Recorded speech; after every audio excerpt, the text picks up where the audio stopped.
اللهم صل وسلم على سيدنا محمد وعلى آل سيدنا محمد. السلام عليكم ورحمة الله وبركاته. أهلا وسهلا بكم في قناة أميرة محمد. احنا النهاردة إن شاء الله بإذن الله هننضف الغسالة مع بعض، لأن كان صوتها عالي جدا وأنا ما كنتش عارفة إيه سبب علو الصوت ده، فقلت أنضفها معاكم في الفيديو ده. أنا أول مرة أفك الغسالة، أفك المروحة يعني، وهننضفها مع بعض. بس قبل أي حاجة أنا حابة أشكر أبويا اللي هو علمني ان اي حاجة في البيت تقدر تتفك وتتصلح اقدر افكها واصلحها. وبجد بجد الفضل يرجع له بعد ربنا، ان هو علمني بجد ان اقدر اصلح اي حاجة، والحمد لله اتعلمت منه كل حاجة. فبجد ربنا يخليك لينا يا بابا، وما يحرمناش منك ابدا، ويطول في عمرك ويديك الصحة يا رب، ويبارك لنا فيك. نرجع للفيديو بتاعنا. بجد تنظيف المروحة فرق معايا جدا في صوت الغسالة، وبقى صوتها هادي جدا عن الأول. فتابعوا معايا الفيديو علشان نعرف عملنا ايه. أنا هنا في غطا فوق كده بطلعه بالسكينة، وبعد كده طبعا زي ما انتوا شايفين المنظر، انا اسفة بجد على المنظر. ففي مسمار هنا كده هحاول افكه بمفك يكون صليبة، فتحاولي تضغطي لتحت شوية علشان يقدر المفك يدخل في مجرى المسمار زي ما انتوا شايفين بالشكل ده.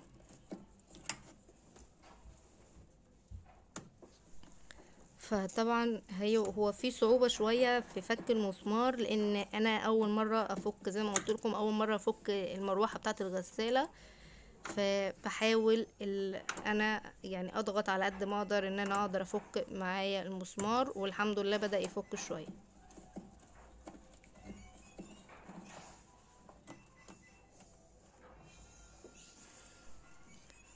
وزي ما انتوا شايفين كده اتفك معايا المسمار. فطبعا هنا في صعوبة ان انا اسحب المروحة لفوق لان ملهاش ماسكة، فايديا كل شوية بتتزحلق. طبعا انا المروحة عندي مش راضية تطلع بسهولة، فانا هستخدم مسمارين. تمام، هركبهم هنا في الفراغات دي على اساس ان انا اقدر ابقى ماسكة المروحة، لان هنا بتزحلق فانا مش عارفة اشد المروحة. فانا هركب المسمارين هنا،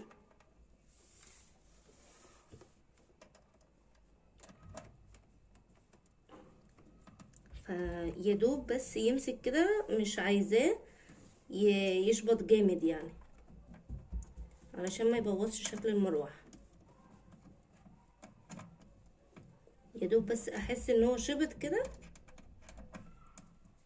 علشان اقدر امسك المروحه واعرف اخرجها بسهوله.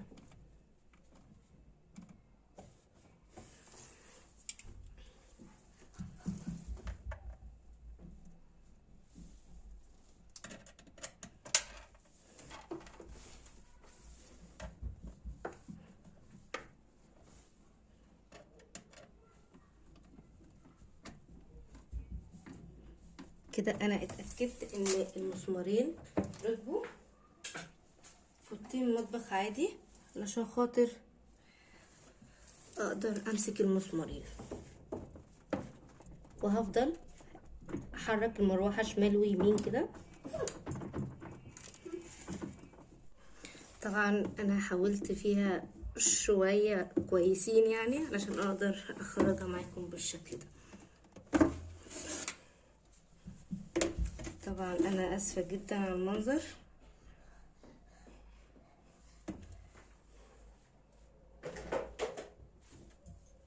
انا بعيدا عن اي حاجة، انا الصوت كانت بتعمل معايا صوت عالي جدا.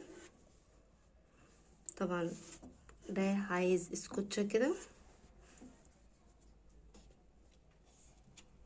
شايفين الوبر؟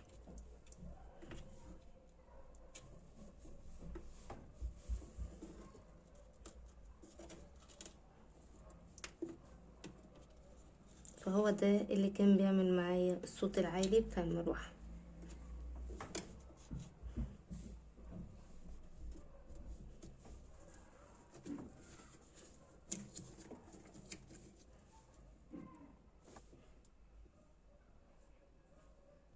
بجد.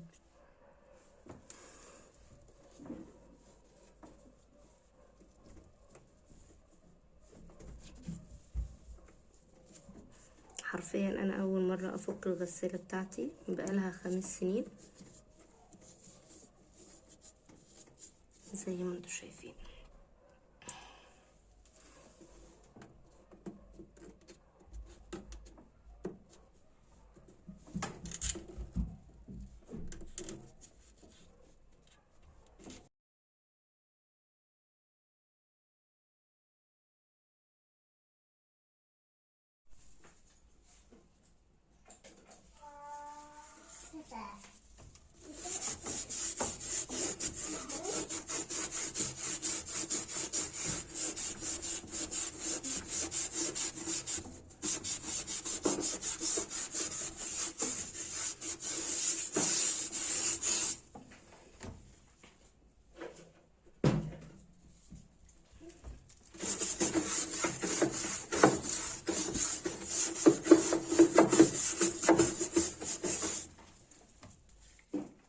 انا نظفت مكان المروحة كويس.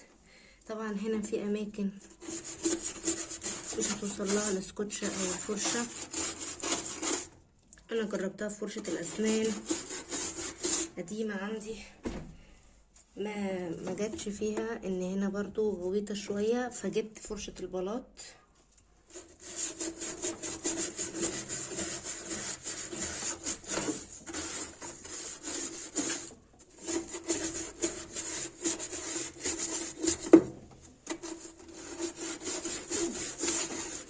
فطبعا ده صدم.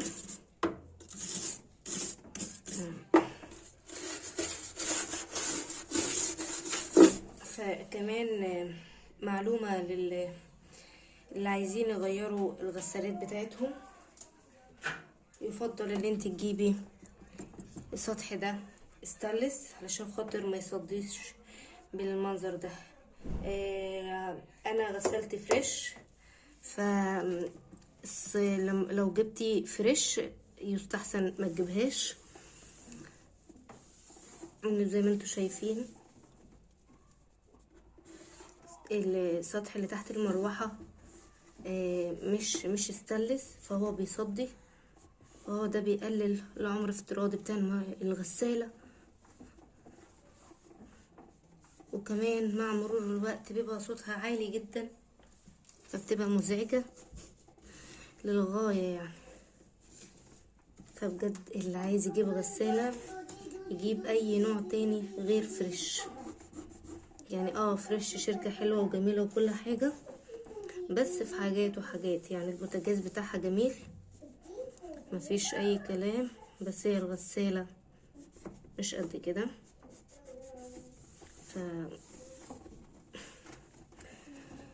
اسألوا على نوع غسالات ما يبقاش السطح ده بيصدي. وبكده احنا هندي الغسالة وش اخير.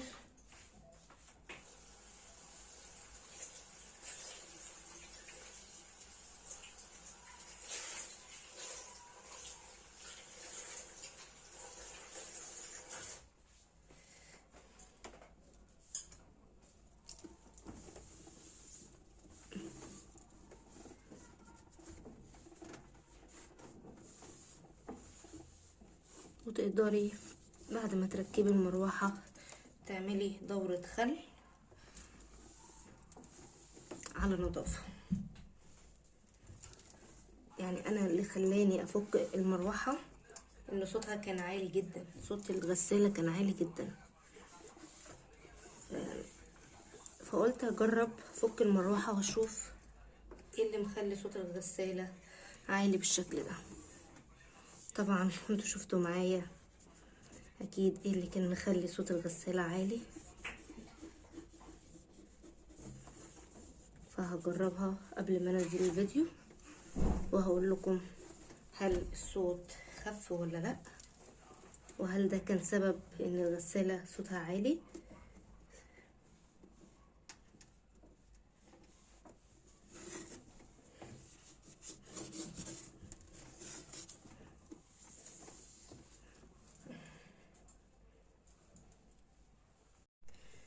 طبعا انا رجعت لكم تاني بعد ما غسلت المروحة، غسلتها كويس جدا.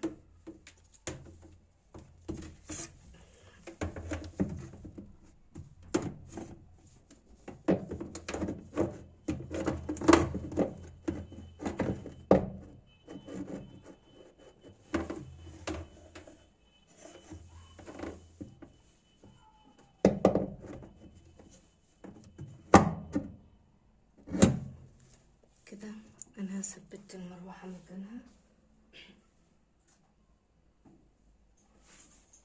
وهجيب المسمار بتاع المروحة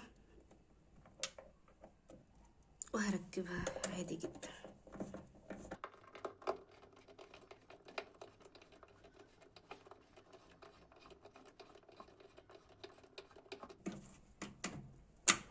اتأكد ان هي ربطت كويس، وده الغطا اللي بيتحط على المروحة بعد ما اركب المسمار. وبكده يبقى خلصنا تنظيف الغسالة. طبعا انا اسفة على بشاعة المنظر، بس ده اللي انا طلعته من المروحة بتاعت الغسالة. وبكده يكون الفيديو بتاعنا انتهى. يا رب اكون فدتكم في الفيديو ده، واتمنى تشتركوا في القناة وتفعلوا زر الجرس علشان يوصلكم كل جديد. واسيبكم في رعاية الله، والسلام عليكم ورحمة الله وبركاته.